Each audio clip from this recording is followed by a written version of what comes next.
চারিদিকে আলোচনা চলছিল নতুন ছাত্রদের যে দল সেই দল সরকারি পৃষ্ঠপোষকতায় তৈরি হচ্ছে, কিংস পার্টি হচ্ছে।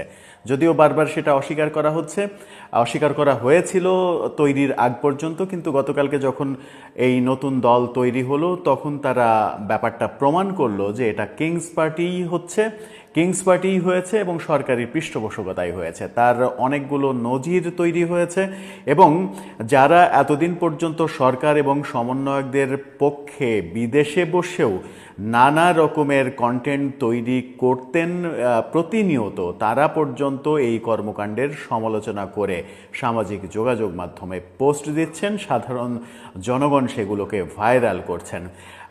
এখন পর্যন্ত রাজনৈতিক দলগুলোর মধ্যে একটি রাজনৈতিক দলের সরাসরি প্রতিক্রিয়া পাওয়া গেছে এই কিংস পার্টির প্রথম কর্মকাণ্ড নিয়ে।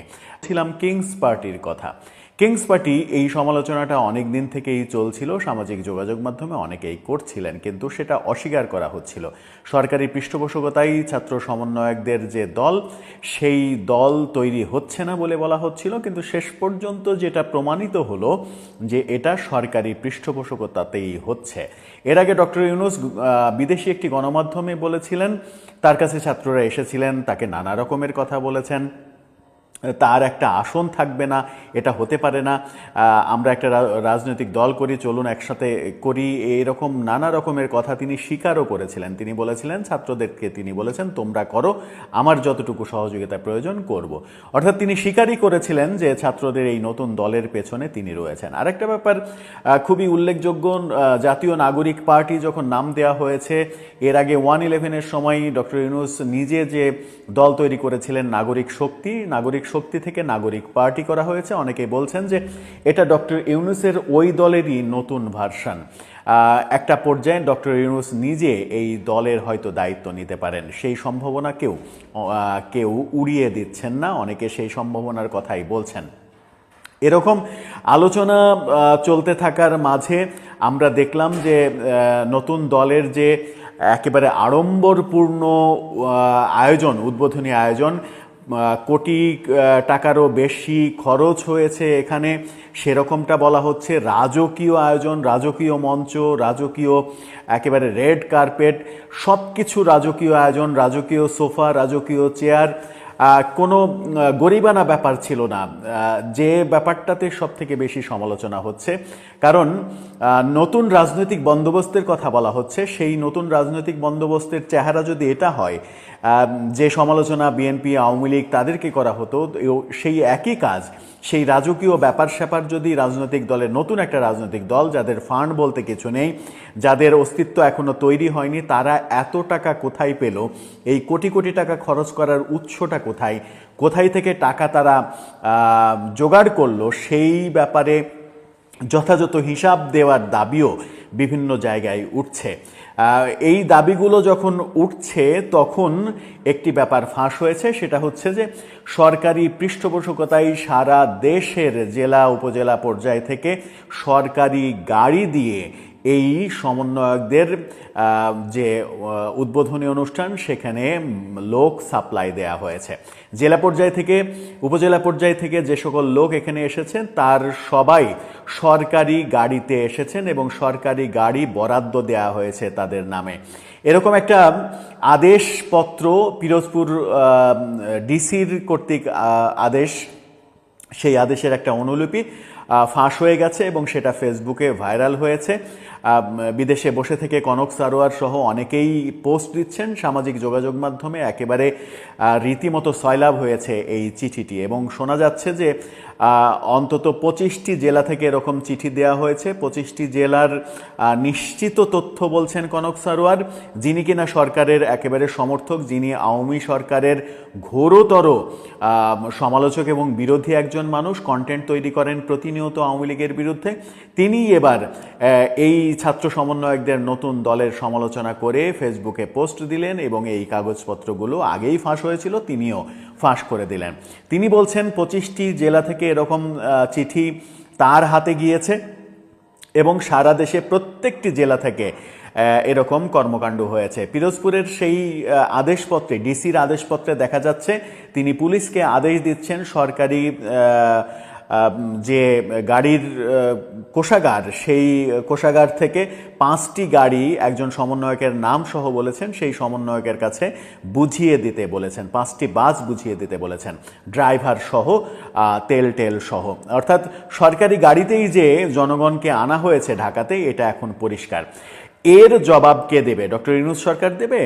নতুন নাগরিক, জাতীয় নাগরিক পার্টি তারা দেবে, নাকি কে দেবে? সেটা একটা বড় প্রশ্ন। গণ অধিকার পরিষদের সভাপতি নুরুল হক নূর এটার প্রথম আমরা দেখলাম যে তীব্র প্রতিবাদ জানিয়েছেন আনুষ্ঠানিকভাবে এবং এর কৈফিয়ত দিতে বলেছেন। এটা হতে পারে না, সরকারি পৃষ্ঠপোষকতায় এই কাজ করতে পারে না। সরকার কোনো রাজনৈতিক দলকে রাষ্ট্রের কোষাগার থেকে গাড়ি কিংবা কোনো ধরনের সুযোগ সুবিধা দিতে পারে না। এতেই প্রমাণিত হয় সরকার সরাসরি এই কিংস পার্টির সঙ্গে জড়িত, তেমন কথা বলেছেন। এবং তিনি এও বলেছেন একজন ছাত্র উপদেষ্টা পদত্যাগ করে এক রাজনৈতিক দলের দায়িত্ব নিয়েছেন, বাকি যে 2 জন ছাত্র উপদেষ্টা সহ সরকারের মধ্যে ছাত্রদের যত প্রতিনিধি আছে সবাইকে অচিরেই পদত্যাগ করতে হবে, নইলে এই সরকার আরও বিতর্কিত হবে, এমনটা তিনি দাবি করেছেন। এখন পর্যন্ত এই কর্মকাণ্ড নিয়ে বিএনপির কিংবা জামাতের প্রতিক্রিয়া পাওয়া যায়নি, জাতীয় পার্টির প্রতিক্রিয়াও পাওয়া যায়নি। অনেকে বলছেন যে বিএনপি এবং জাতীয় পার্টির প্রতিক্রিয়া হয়তো কিংস পার্টি ব্যাপারে খুব একটা পাওয়া যাবে না, কারণ তাদের 2 দলের বিরুদ্ধেও এই কিংস পার্টির অভিযোগ রয়েছে। জাতীয় পার্টির এরশাদ ক্ষমতায় থাকাকালীন সময়ে তার দল জাতীয় পার্টি তৈরি করেছেন। শহীদ প্রেসিডেন্ট জিয়াউর রহমান তিনি রাষ্ট্র ক্ষমতায় থাকা অবস্থাতে তার দল বিএনপি তৈরি করেছেন।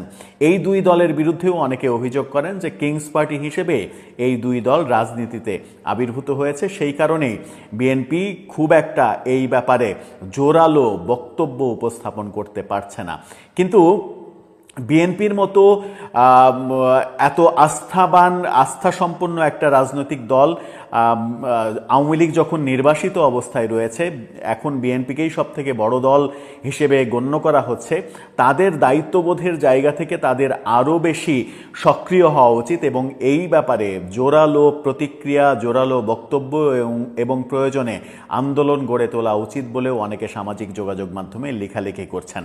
কারণ সরকারি পৃষ্ঠপোষকতা দিয়ে যারা যাত্রা শুরু করলো, তাদের পেছনে যদি সরকারি পৃষ্ঠপোষকতা থাকে, এই সরকার নিরপেক্ষতা হারিয়ে ফেলেছে। নির্বাচনের সময় নিশ্চয়ই এই সরকার এই ছাত্রদের জাতীয় নাগরিক পার্টির অনুকূলে কাজ করবে এবং নির্বাচন এই সরকারের অধীনে নির্বাচন নিরপেক্ষ হবে না বলে নুরুল হক নূরও দাবি করেছেন। এই দাবি পরোক্ষভাবে এটা ইঙ্গিত করে যে এই সরকারের পদত্যাগও তিনি চেয়েছেন।